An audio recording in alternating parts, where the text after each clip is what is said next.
C'est quoi la plus grosse difficulté que tu as rencontrée dans ta startup?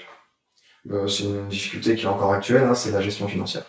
D'accord. La gestion financière, dans tout ce que ça implique, Mhm. et avoir une vision, par le coup, pas à court terme, Ok.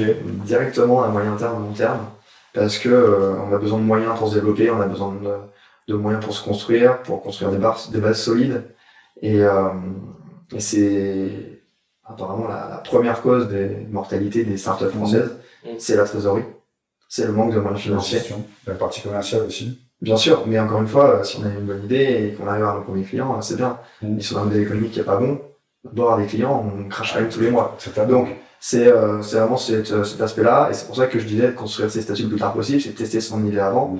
Moi, j'ai eu la chance, du coup, par mon métier d'être kiné, de tester moi-même ma solution en ponctuel auprès des clubs. Donc, j'avais déjà des clients avant de construire mes statuts, et j'ai construit mes statuts une fois que j'avais eu assez de clients pour, entre guillemets, avoir du récurrent. Donc, c'est plutôt ça, c'est plutôt, si t'as de l'argent, ou si t'as le temps de voir l'argent, ou si t'en craches pas trop, le temps c'est l'argent, mais l'argent c'est du temps. Oui, oui. Et pour qu'une boîte marche, c'est pour ça qu'on dit qu'une boîte il faut 3 à 5 ans, il faut quand même tenir 3 à 5 ans. Dans les charges d'une boîte, et donc, Dans l'effort aussi. Dans l'effort aussi. Donc c'est pour ça que c'est un peu le seul conseil que je donnerais, c'est, D'accord. pas soyez proche de vos sous, parce qu'un investissement est un investissement nécessaire. Juste, être bien accompagné. Et puis pas avoir cette vision que pour ça. Ok, ça marche. La plus grosse difficulté pour toi, c'était la gestion, la partie Et ça l'est toujours. Ça l'est toujours. Ça l'est toujours aujourd'hui. Ok. Farid. Ouais, chez nous, je pense, c'est prioriser.